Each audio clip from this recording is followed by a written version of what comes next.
ஜொமாட்டோக்கு ஒரு வெப்சைட்டு ஒரு mobile ஆப்புங்க. Amazon இருக்குன்னா அமேசானுக்கு ஒரு வெப்சைட் ஒரு மொபைல் ஆப். இந்த வெப்சைட்ன்றது வந்து ஒரு பிசினஸ் உடைய பாதியை வந்து முடிவு பண்றது தான் வெப்சைட்டுங்க. நீங்க சொன்னதுல இருந்தே ஒரு கொஸ்டின் டவுட் வந்திருக்கு சார். ஒரு வெப்சைட் டிசைன் பண்றதுக்கு என்னெல்லாம் தெரிஞ்சிருக்கணும் சார்? வெப் பேஜ்லாம் டிசைன் பண்றதுக்கு HTML-ம், கலருக்கு CSS-ம், ஃபங்க்ஷனாலிட்டிக்கு JavaScript, அப்புறம் இன்னும் ஃபாஸ்டா பர்ஃபார்ம் பண்றதுக்கு React, இதெல்லாம் நான் பயன்படுத்த போறேன்பா. நீ என்ன டெக்னாலஜி? இப்போ வெப் டிசைன் கோர்ஸ்லாம் இருக்குல்ல சார், அந்த கோர்ஸ்ல என்னெல்லாம் சார் கொடுப்பாங்க? இதுதான் இன்டர்நெட்டுங்க. நான் இங்க இருந்து gmail.comனு அடிக்கிறேன். ஓகே சரிங்களா? இங்க இருந்து இன்டர்நெட் மூலமா இங்க இருக்கிற ஜிமெயில் சர்வருக்கு போகுது. அங்க ஜிமெயில் டேட்டாபேஸ் இருக்குங்க. Development, testing, deployment, cloud, code maintenance, இந்த 5ம் தெரிஞ்சுன்னா நீங்க ஒரு வெப் டிசைனரா இருக்க முடியும்.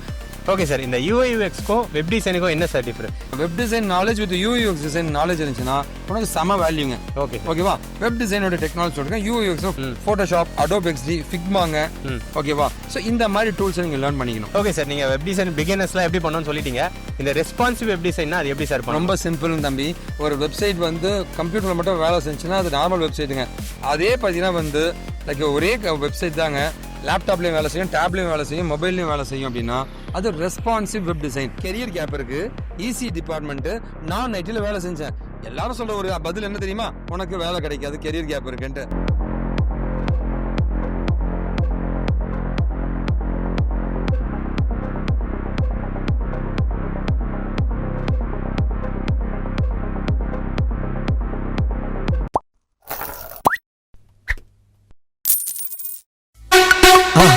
மறக்காம சர்ப்ரைஸ் பண்ணுங்க. Hi techies, welcome to the podcast. இன்னைக்கு நம்ம பாட்காஸ்ட்ல என்ன பார்க்க போறோம்னா, நிறைய பேர் கமெண்ட்ஸ்ல கேட்டிருந்தீங்க, நம்ம வந்து ரொம்ப டெக்னாலஜியாக போறோம், யாருமே வெப் டிசைன் பத்தி கேட்க மாட்டேங்கன்னு சொல்லியிருந்தீங்க. ஸோ இன்னைக்கு வெப் டிசைன்னா என்ன, கிராஃபிக் டிசைனா என்ன, அதெல்லாம் எப்படி படிக்கலாம், அதெல்லாம் வந்து சார் கிட்ட கேட்டு தெரிஞ்சுக்கலாம். வணக்கம் சார். வணக்கம் அன்பு தம்பி தங்கைகளுக்கு வணக்கங்க. ஸோ வெப் டிசைனிங்ன்றது வந்து ஒரு பயங்கரமான ஒரு ப்ராமிசிங் ஃபீல்டுங்க. பல வருஷமா கிட்டத்தட்ட வந்து ஒரு 30-40 வருஷமா வந்து டாமினேட்டிங் ஃபீல்டுனா வந்து வெப் டிசைனிங் தாங்க. ஓகே ஓகேவா? அண்ட் அடுத்த ஒரு 100 வருஷத்துக்கு கண்டிப்பா இருக்கும். Okay sir. கண்டிப்பா உங்களோட கேள்விகள் கேட்கலாம் தம்பி, நான் பதில் சொல்ல தயாரா இருக்கேங்க. ஸோ ஆக்சுவலா உன்னோட கேள்விகள்லாம் ஆரம்பிக்கிறதுக்கு முன்னாடி பாத்தீங்கன்னா வந்து வெப் டிசைன்ல பிளேஸ் ஆன நம்ம ஸ்டூடெண்ட்ஸை பார்க்கலாங்க. Okay sir. 1 2 3 4 5 6 7 8 9 10 இவ்வளவு பேருமே வந்து நம்ம கம்பெனில படிச்சு பிளேஸ் ஆனவங்க. இன்னைக்கு ஒரு மறக்க முடியாத நாளுங்க. ஏன்னா வந்து என் தம்பி பிரேம் பிளேஸ் ஆயிருக்காருங்க. பிரேம் ECங்க, குளோபல் இன்ஸ்டியூட் ஆஃப் டெக்னாலஜிங்க, வெள்ளூரை சேர்ந்தவருங்க. ஸோ அப்ப எப்படி இவர் நேர்மையா போயிருக்காருங்க? நேர்மையா போக முடியுங்க. காசு கொடுத்து போறதுன்றது பொய்யுங்க. நேர்மையா போக முடியும், நம்பிக்கையோட போறவங்க ஜெயிக்க முடியுங்க.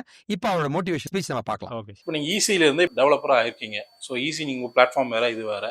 கோடிங் கற்றுக்கிறது எல்லாமே கஷ்டம்னு சொல்கிறாங்களே, அது என்ன சொல்கிறீங்க? கோடிங் கற்றுக்கிறது கஷ்டம்லாம் இல்லை சார். நம்ம அந்த லாஜிக் வந்து நம்மளுக்கு புரிஞ்சிச்சுனாவே இப்போதான் மேக்ஸ் மாதிரி தான். நம்ம எங்கேருந்து ஸ்டார்ட் ஆகுது, எங்கேருந்து எண்ட் ஆகுது, அது நீங்கள் கற்றுக்கினாவே நீங்கள் ஈஸியாக கற்றுக்கலாம் சார். எந்த ப்ரோக்ராமிங் லாங்குவேஜ் இருந்தாலும். சூப்பர். உங்கள் வீட்டில் எப்படி ஃபீல் பண்ணுறாங்க? ரொம்ப ஹாப்பியாக ஃபீல் பண்ணாங்க சார். ஜாப்பு கிடச்சி சொன்னோடனே அப்பா அம்மாலாம் ரொம்ப சந்தோஷப்பட்டாங்க. எனக்கும் ரொம்ப happy sir. Super, congratulation. So அவர் கண்டிப்பா வந்து ஒரு நிறைய பேருக்கு ஒரு மிகப்பெரிய மோட்டிவேஷனாக இருப்பார் நம்புறேங்க. ஓகேவா? ஸோ மற்றபடி பார்த்தீங்கன்னா வந்து லைக் நீங்களுமே பிளஸ் பண்ணுங்க, அவர் நல்லா இருக்கணும்ட்டு நீங்களுமே பிளஸ் பண்ணுங்க. கண்டிப்பா சார். இப்போ உங்க கேள்வி கேட்கலாம். நான் வந்து ஒரு ப்ரொஃபஷனல் வெப் டிசைனருங்க. ஸோ இனிஷியலாக வந்து எக்ஸல் டெக்னாலஜியில் ஒர்க் பண்ணும்போது வந்து எங்கள் ஃபுல் ஸ்டாக்ல தான் வந்து லைக் நான் என்னுடைய கெரியரே ஸ்டார்ட் பண்ணதுங்க. Okay yes. Okay sir. First question எப்பவும் போல வெப் டிசைன்னா என்ன சார், அதை பத்தி கொஞ்சம் டீட்டெயிலாக சொல்லுங்க சார். ஸோ வெப் டிசைன் அப்படின்னு பார்த்தீங்கன்னா வந்து ஒரு பிஸ்னஸ் இருக்குன்னு வச்சுக்கோங்களேன். அந்த பிஸ்னஸுக்கு வந்து 2 விஷயங்கள் தேவை அந்த பிஸ்னஸை டெவலப் பண்ண. ஓகேவா? ஒரு ஜொமாட்டோன்னு இருக்குன்னு வச்சுக்கோங்க. ஜொமாட்டோக்கு ஒரு வெப்சைட்டு ஒரு மொபைல் ஆப்புங்க. அமேசான் இருக்குன்னா அமேசானுக்கு ஒரு வெப்சைட் ஒரு மொபைல் ஆப். இந்த வெப்சைட்ன்றது வந்து ஒரு பிசினஸ் உடைய பாதியை வந்து முடிவு பண்றது தான் வெப்சைட்டுங்க. ஓகே. அந்த வெப்சைட்டை டிசைன் பண்றதா வந்து வெப் டிசைனிங்னு சொல்லுவாங்க. ஓகே. அந்த வெப்சைட்டை டிசைன் பண்றதா இருந்தா வெவ்வேறு வகையான டெக்னாலஜிஸ் இருக்குங்க. அதுல எந்த டெக்னாலஜி நமக்கு எந்த மாதிரி வெப்சைட் வேணும், அந்த வெப்சைட்ல என்ன மாதிரி ஃபியூச்சர்ஸ் வேணுன்றதை பொறுத்து தான் என்ன டெக்னாலஜியை பயன்படுத்துறது நம்ம முடிவு பண்ணுவாங்க. ஓகேவா? ஸோ ஃபார் எக்ஸாம்பிள் ஒரு வெப்சைட் இருக்குன்னா அது ஒரு என்டர்பிரைஸ் பேஸ்ட் மிகப்பெரிய வெப்சைட்டா இருக்குன்னா வந்து ஜாவா. Okay sir. அதே வந்து அது என்டர்பிரைஸ் பேஸ்டா இருக்கணும், UI அந்த யூசர் இன்டர்ஃபேஸ் அழகா இருக்கணும், சூப்பரா இருக்கணும்னா .NET. அதே வந்து ஒரு சின்ன அப்ளிகேஷனா இருக்கு அப்படின்னா வந்து லைக் அதை டக்குன்னு தயாரிக்கணும்னா பைத்தான். அந்த மாதிரி வந்து உன்னுடைய தேவைகளுக்கு தகுந்த மாதிரி வந்து டெக்னாலஜியை முடிவு பண்ணி நீங்க பண்ணலாம். கம்ப்ளீட்டா செம ஃபாஸ்டா இருக்கணும் எல்லாம் ஃபுல்லா ஜாவா ஸ்கிரிப்ட் மூலமா பண்ணா வந்து MERN ஸ்டாக்னு ஒரு டெக்னாலஜி இருக்கு. ம். இது மூலமா பண்ணலாங்க. ஓகே. இந்த மாதிரி வந்து ஒரு வெப்சைட் தயாரிப்பாங்க. சரி, வெப் டிசைனிங் அப்படின்னு பாத்தீங்கன்னா வந்து ஃபர்ஸ்ட் ஒரு வெப்சைட் பண்றதா இருந்தா என்ன டெக்னாலஜி வச்சு பண்ணணும் அப்படின்னு ஃபர்ஸ்ட் முடிவு பண்ணணும். அண்ட் ரெண்டாவது பாத்தீங்கன்னா வந்து என்ன மாதிரி இன்டர்ஃபேஸ், அந்த UI இன்டர்ஃபேஸ் கொண்டு வர அப்படின்னு முடிவு பண்ணணுங்க.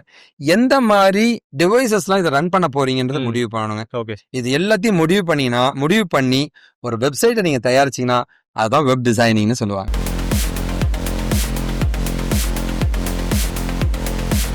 Okay sir. நீங்க சொன்னதுல இருந்தே ஒரு கொஸ்டின் டவுட் வந்திருக்கு சார். ஒரு வெப்சைட் டிசைன் பண்றதுக்கு என்னெல்லாம் தெரிஞ்சிருக்கணும் சார்? ஃபர்ஸ்ட் நீங்க என்ன பண்ணா வந்து you have to plan. Requirement என்ன? ஓகே. இப்ப அமேசானுக்கு வெப்சைட் பண்ண போறியா? அமேசான் அவன் என்ன பண்றான்? ப்ராடக்ட்லாம் இருக்கும், நீ ஆன்லைன்ல பர்ச்சேஸ் பண்ணிக்கோ, நீ வாங்கிக்கலாம் அப்படின்ற மாதிரி. சோ அந்த பிளான் என்ன பண்ண போறன்ற அந்த பிளான் தான் ரொம்ப முக்கியம். ரெண்டாவது பாத்தீங்கன்னா வந்து டெக்னாலஜி. ஓகே. எந்த டெக்னாலஜிலாம் வச்சு நீ பண்ண போற? ஏப்பா ஸ்ட்ரக்சர், அந்த வெப் பேஜ்லாம் டிசைன் பண்றதுக்கு HTML-ம், கலருக்கு CSS-ம், ஃபங்க்ஷனாலிட்டிக்கு ஜாவா ஸ்கிரிப்ட், அப்புறம் இன்னும் ஃபாஸ்டா பர்ஃபார்ம் பண்றதுக்கு ரியாக்ட், இதெல்லாம் நான் பயன்படுத்த போறேன்பா. நீ என்ன டெக்னாலஜி? ஓகே. அப்புறமா வந்து அடுத்தது பாத்தீங்கன்னா வந்து அதை டிசைன் பண்ண ஆரம்பிக்க போறீங்க. Okay. வயர் ஃப்ரேம்னு சொல்லுவாங்க. ம். இப்போ எடுத்தோன்னே ஒரு லாகின் பேஜ் வரணும், ம். அதுல இருந்து இன்பாக்ஸ் பேஜ் வரணும், அங்க இருந்து சென்ட் ஐட்டம் பேஜ் வரணும் அப்படின்ற மாதிரி வந்து வயர் ஃப்ரேம் டிசைன் பண்ணுவீங்க. சோ இதை டிசைன் பண்ணி முடிச்ச பின்னாடி நாலாவதா பாத்தீங்கன்னா வந்து உங்களுடைய டிசைனே வந்து அந்த UI இன்டர்ஃபேஸஸ்ங்க. ம். என்ன மாதிரி கலரு, எப்படி இருக்கணும் ஃபாண்ட், என்ன மாதிரி டிசைன்ஸ்லாம் இருக்குன்றதை முடிவு பண்ணுவீங்க. இது முடிவு பண்ண பின்னாடி நான் அஞ்சாவதா பண்ண வேண்டியது ரெஸ்பான்சிவ் டிசைனிங். அப்பா என் வெப்சைட் வந்து மொபைல்ல மட்டும் வேலை செய்யக்கூடாதுப்பா, லேப்டாப்லயும் வேலை செய்யணும், டேப்லயும் வேலை செய்யணும். அப்ப அந்த ரெஸ்பான்சிவ் வெப் டிசைனிங் இருக்கா? அண்ட் ஃபைனலா கொண்டு போய் அதை சர்வர்ல டிப்ளாய் பண்றதுங்க. வெப்சைட்டை ரெஜிஸ்டர் பண்ணிட்டு சர்வர்ல டிப்ளாய் பண்றது. 6 ஸ்டெப்பையும் கத்துக்கிட்டீங்கன்னா நீங்க ஒரு வெப்சைட்டை தயாரிச்சிட முடியும்.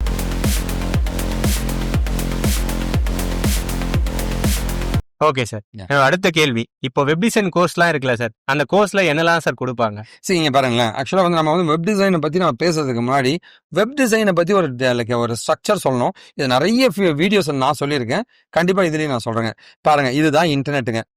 நான் இங்க இருந்து gmail.com அடிக்கிறேன். ஓகே. சரிங்களா? இங்க இருந்து இன்டர்நெட் மூலமா இங்க இருக்கிற Gmail சர்வருக்கு போகுது. அங்க Gmail டேட்டாபேஸ் இருக்குங்க. ஓகேவா? சோ இங்க கிளைண்ட் இருக்கான், இங்க இன்டர்நெட் இருக்கு, சர்வர் இருக்கு, இங்க டேட்டாபேஸ் இருக்குங்க. ம். இங்க யூசர் நேம் பாஸ்வேர்ட் கொடுத்தா இங்க இருந்து இன்டர்நெட் மூலமா சர்வருக்கு போயிட்டு அங்க இருந்து டேட்டாபேஸ்க்கு போகுது. ஓகே. ஓகேவா? அப்ப இந்த இடத்துல வந்து அந்த யூசர் இன்டர்ஃபேஸ் வேணும் இல்லைங்களா? ம். gmail.com அடிச்சு யூசர் நேம் பாஸ்வேர்ட் அடிக்கிற இடம், அந்த டிசைன் பண்றதுதான் வந்து HTML. ம். ஃபர்ஸ்ட் நம்ம படிக்கணும். ஓகே. ஒரு வெப்சைட்டை தயாரிக்க அது கலர்லாம் கொடுக்கறதுக்கு CSS, ம். அதுக்கு ஃபங்க்ஷனாலிட்டிலாம் அவ யூசர் நேம் கொடுத்துறமா, பாஸ்வேர்டு தரல, சப்மிட் பண்ண ஒர்க் ஆகக்கூடாது, ஏன்னா பாஸ்வேர்டு தரல, ம். அந்த ஃபங்க்ஷனாலிட்டிலாம் ஜாவா ஸ்கிரிப்ட். ஓகேவா? இத பக்காவா வந்து ரெஸ்பான்சிவா. ம். ரெஸ்பான்சிவ்னா என்ன? உன்னுடைய வெப்சைட் வந்து எந்த டிவைஸ்லாம் வேலை செய்யலாம். ரெஸ்பான்சிவ் பண்றது பூட்ஸ்ட்ராப். அண்ட் இது இன்னும் ஃபாஸ்டா ஒர்க் பண்ண வைக்கிறதுக்கு ரியாக்ட். Okay sir. இந்த டெக்னாலஜி நம்ம படிச்சுக்கலாம். ஓகே. சோ இன்டர்நெட்டுக்கு இந்த பக்கமா இருக்க டெக்னாலஜி நீங்க தான் முடிவு பண்ணணும். ஓகே, ஒரு வெப்சைட் நீங்க தயாரிக்கிறதா இருந்தா ஜாவா செம்மையா போயிட்டு இருக்கு, ஓகே. ஓப்பனிங்ஸ் குவிஞ்சுக்கிட்டு இருக்கு. ரெண்டாவது .NET கொட்டுதுங்க. ஓகே. உங்களுக்கு யாருக்கா கெரியர் கேப் இருக்குன்னா .NET படிங்க, வேலை கிடைக்கும். அண்ட் மூணாவது பைத்தான் ஓகே. ஓகேவா இருக்குங்க ஓப்பனிங்ஸ். அண்ட் நாலாவது ஓகேன்னு சொல்லலாங்க, இன்னும் பெருசா இல்லைங்க, MERN ஸ்டாக். சரிங்களா? Okay, MERN ஸ்டாக்ன்ற ஸ்டாக்குங்க. ஓகேவா? இந்த 4 டெக்னாலஜில, அதாவது நோட் JS தான் நான் சொல்றேங்க, எக்ஸ்பிரஸ் JS நோட் JS சொல்லுவாங்க, MERN Okay. ஸ்டாக்னு சொல்றதை விட. ஓகேவா? சோ ஜாவாவா highly preferable, .NET highly preferableங்க, and பைத்தான் ஓகே preferableங்க. ஓகே அப்படின்ற மாதிரி தான் இந்த node JS and MERN stack. ஓகேவா? இதுல எதுனா ஒண்ணுத்தை நீங்க படிச்சுக்கணும். Okay sir. And database SQL server, அப்படி இல்லைன்னா MySQL, ஏதோ ஒரு டேட்டாபேஸுங்க. இந்த டெக்னாலஜியை படிச்சீங்க அப்படின்னா வந்து வேலை கிடைச்சிடும். அவன் தான் வந்து ஒரு வெப் டிசைனர். இந்த டெக்னாலஜி படிச்சுட்டு கிளவுட் எப்படி வேலை செய்யுது, என்னதான் வெப்சைட் தயாரிச்சா அது கிளவுட்ல கொண்டு போய் போடணும் இல்லையா, ஒரு சர்வர்ல போடணும் இல்லையா, ம். எப்படி டிப்ளாய் பண்றாங்க, அது கிளவுட் சர்வரா இருந்தா எப்படி ஒர்க் ஆகும், இதையும் நீங்க தெரிஞ்சுக்கிட்டீங்கன்னா ரொம்ப நல்லதுங்க.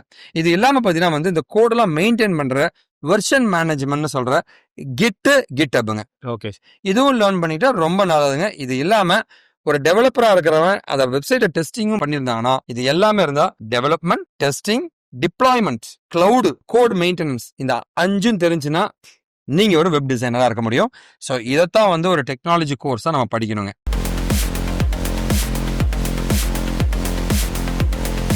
Okay sir. இப்போ வந்து வெப் டிசைன் பத்தி பேசிட்டோம் சார். அதுல வந்து கிராஃபிக் டிசைனும் இருக்கு. இப்போ கிராஃபிக் டிசைனுக்கும் வெப் டிசைனுக்கும் என்ன சார் டிஃபரன்ஸ்? கிராஃபிக் டிசைன்றது பாத்தீங்கன்னா வந்து ஒரு வெப்சைட்ல படுற பிக்சர்ஸ் எல்லாத்தையும் நம்ம இன்னும் கொஞ்சம் பெட்டரா பண்ணீங்கன்னா வந்து அந்த பிக்சர்ஸ் ரெடி பண்றோம் கிராஃபிக் டிசைனருங்க. Okay sir. ஓகேவா? சோ வெப்சைட்ல ஒரு பார்ட் தான் கிராஃபிக் டிசைனருங்க. அதனால வந்து என்னுடைய அட்வைஸ் என்னன்னு கேட்டீங்கன்னா வந்து வெப் டிசைன் படிச்சுக்குங்க, கூட கிராஃபிக் டிசைனும் சேர்த்து படிக்கிறது நல்லதுங்க. ஓகே. நிறைய பேர் என்ன பண்றாங்கன்னா வந்து இந்த இன்டர்நெட் நான் சொன்னேன் இல்லைங்களா, இங்க இருக்கிறது HTML CSS இங்க இருக்கு, இங்க .NET ஜாவாலாம் இங்க இருக்கு, டேட்டா பேஸ்லாம் இருக்கு. இந்த இன்டர்நெட்டுக்கு இந்த பக்கம்ங்கிறத ஃப்ரண்ட் எண்டும், இந்த இன்டர்நெட்டுக்கு இந்த பக்கம்ங்கிறத பேக் எண்டுங்க. இது மொத்தமும் ஃபுல் ஸ்டாக்னு சொல்லுவாங்க. நிறைய பேர் அண்ணா அந்த ஃப்ரண்ட் எண்ட் மட்டும் படிக்கட்டுமா? ஏய், கார்ல வந்து பாதியை மட்டும் படிச்சா எப்படி முடியும்? ஒரு கார் தயாரிக்க முடியும், முழு காரையும் தயாரிக்க வேண்டியதானே?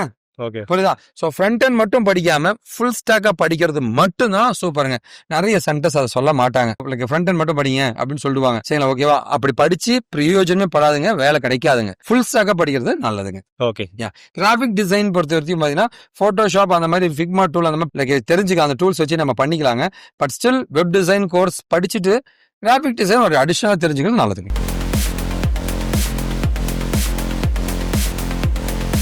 Okay sir. என்னோட அடுத்த கேள்வி என்னன்னா, வெப் டிசைன் ஃபார் புதுசா ஒருத்தர் பிகின் பண்றாங்கன்னா அவங்களுக்கு வெப் டிசைன் எப்படி சார் இருக்கும்? பிகினர்ஸ் பாத்தீங்கன்னா வந்து நான் சொல்ற மாதிரி படிங்க, HTML படிச்சிடுங்க, அதுக்கப்புறமா CSS படிங்க, அதுக்கப்புறம் ஜாவா ஸ்கிரிப்டுங்க, அதுக்கப்புறம் ரியாக்ட், இதை முதல்ல படிச்சு முடிச்சிடுங்க.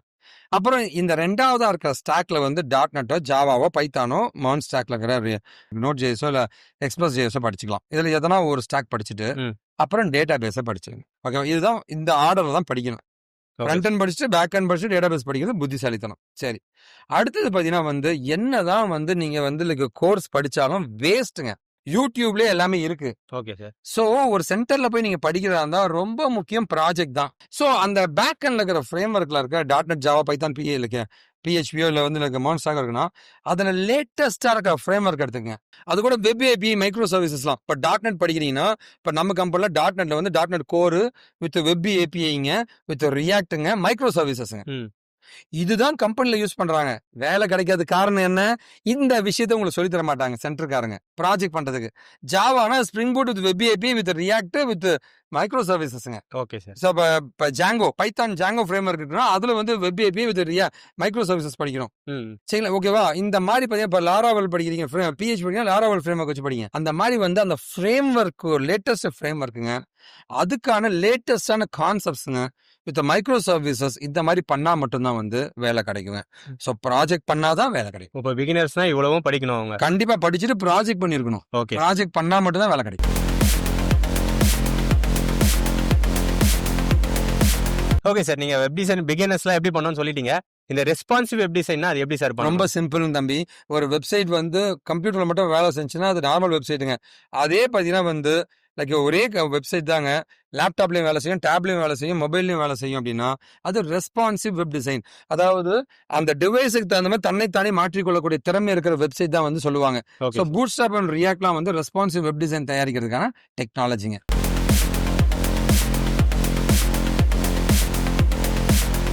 Okay sir. இந்த UI UXக்கும் வெப் டிசைனுக்கும் என்ன சார் டிஃபரன்ஸ்? சார் இங்க பாருங்களேன், ஆக்சுவலா முன்னாடி நீங்க கேட்டது தான் தம்பி, கிராஃபிக் டிசைன் கேட்டீங்க, இப்ப பேரை மாத்தி UI UX. சார் UI UXனு கோர்ஸ் கொடுக்கறாங்க. UI அப்படின்றது யூசர் இன்டர்ஃபேஸ்ங்க, UXன்றது யூசர் எக்ஸ்பீரியன்ஸ்ங்க. அதாவது ஒரு வெப்சைட் இருக்கு வச்சுங்க, அந்த வெப்சைட் பார்க்கவும் அழகா இருக்கணும், பயன்படுத்துறதுக்கும் ஈஸியா இருக்கணும். இந்த யூசர் இன்டர்ஃபேஸ், யூசர் எக்ஸ்பீரியன்ஸ், இந்த எல்லாம் சேர்த்து ஒரு வெப்சைட்டை தயாரிக்கிறது தான் வந்து UI UX டிசைன் சொல்லுவாங்க. ஓகே. இந்த நாலேஜ் வெப் டிசைனருக்கு மஸ்ட்டுங்க.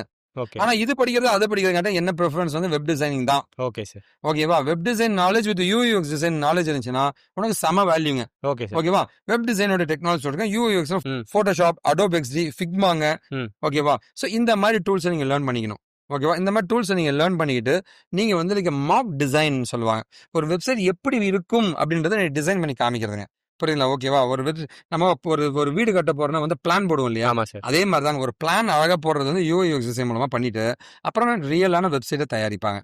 ஸோ என்னுடைய அட்வைஸ் பார்த்தீங்கன்னா வந்து வெப் டிசைன் படிக்கிறது தான் நல்லதுங்க. அது கூட UI UX டிசைன் நாலேஜ் இருந்துச்சுன்னா சூப்பர்.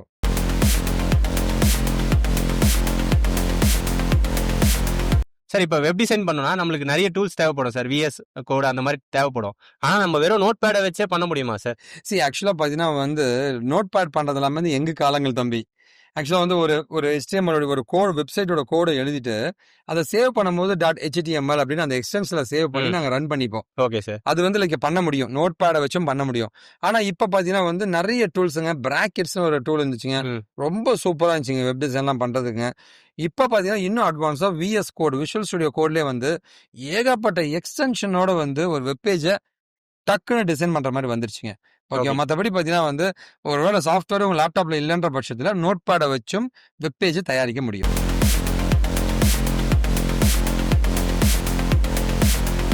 ஓகே சார், என்னோட கடைசி கேள்வி சார். இப்போ இந்த மாதிரி வெப் டிசைன் படிக்கணும் நிறைய பேர் ஆர்வமா இருக்காங்க. அந்த மாதிரி கோர்ஸ்லாம் நம்ம கிட்ட இருக்கா சார்? கண்டிப்பாங்க. ஆக்சுவலா வந்து நம்ம வந்து ஃபுல் ஸ்டாக்ல மட்டுமே 1 2 3 4 5 6 7 8 9 10 இவ்வளவு பேருமே வந்து என்கிட்ட படிச்சு பிளேஸ் ஆன மாணவர்களுங்க. Okay sir. வெப் டிசைன்ல மட்டுங்க. Okay sir. சரிங்களா? ஓகேவா? ஸோ வெப் டிசைனை பொறுத்த வரைக்கும் வந்து ஏகப்பட்ட ஆப்பர்ச்சுனிட்டிஸ் கொட்டி கிடக்குங்க. Okay sir. ஃபீல்டு போயிடுச்சு, ஏஐ வந்துச்சு சொல்றது எல்லாமே பொய்யுங்க, நம்ப வேண்டாம். வாய்ப்புகள் ரொம்ப அதிகமா இருக்குங்க. நம்ம கம்பெனி வந்து ஸ்டூடெண்ட்டை வந்து அவங்க என்ன படிக்கணும் முதல்ல கைட் பண்றோங்க. 2வது அவங்களுக்கு வந்து ஒவ்வொரு டெக்னாலஜியும் சொல்லி கொடுத்து, சரிங்களா, ப்ராக்டிக்கலா சொல்லி கொடுத்து, ரெக்கார்டட் வீடியோஸ் கொடுத்து அவங்கள ப்ராஜெக்ட் பண்ண வைக்கிறோம். Okay sir. பண்ண பின்னாடி அவங்களுக்கு இன்டர்வியூக்கு நம்மளே ட்ரைனிங்லாம் கொடுத்து, ரெஸ்யூம் தயாரிக்க வச்சு, வேலை கிடைக்க வரைக்கும் ஜாப் ஆப்பர்ச்சுனிட்டிஸ் நம்ம அனுப்பிக்கிட்டு இருக்கோங்க. Okay sir. ஆனால் அதெல்லாம் ஒரு கிளாஸஸ் வேணும், எந்த கைடன்ஸாக இருந்தாலும் until they get a job, இல்லை வேலை கிடைச்ச பின்னாடியும் என்னெல்லாம் ஹெல்ப் பண்ண முடியும் நம்ம பண்ணிட்டு இருக்கோங்க. ஓகே. கண்டிப்பாக வந்து நீங்கள் யாராவது வந்து ஐடிக்குள்ள நுழையன்னு நினைச்சீங்கன்னாவே போதுங்க, நீங்கள் காண்டாக்ட் பண்ண வேண்டியது இந்த நம்பருங்க. வாட்ஸ்அப் பண்ணுங்க, வாட்ஸ்அப்பில் ரிப்ளை வரலாம், வந்து கால் பண்ணலாங்க. அந்த மெயில் ஐடி கொடுத்துருக்கேன், அந்த இன்ஸ்டா அக்கௌண்ட் கொடுத்து கண்டிப்பாக காண்டாக்ட் பண்ணுங்க. உங்களுக்கான உதவிகள் பண்ண நாங்கள் தயாராக இருக்கோங்க. கண்டிப்பாக அவளுக்கு நீ கேட்ட கேள்விகள்லாம் நிறைய பேருக்கு யூஸ்ஃபுல்லாக இருக்கும் நம்புறேங்க. அதுக்கு ரொம்ப நன்றி.